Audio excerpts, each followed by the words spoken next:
And I just want to show you what Tom and Scott are talking about with the wind. I'll show you the cold as much as I can.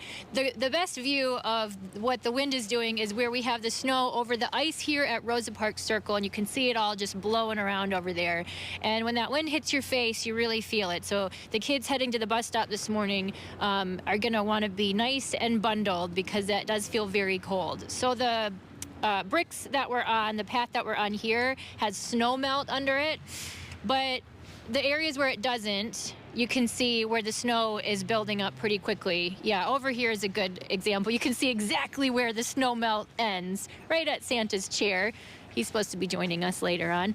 So that's how much snow has accumulated over the last hour. When we were first here, there was no snow. So that's the amount of accumulation that we've seen so far this morning. And, you know, underneath that, you've got ice. So it's just really tricky. Be careful as you get ready to head out and bundle up those kids.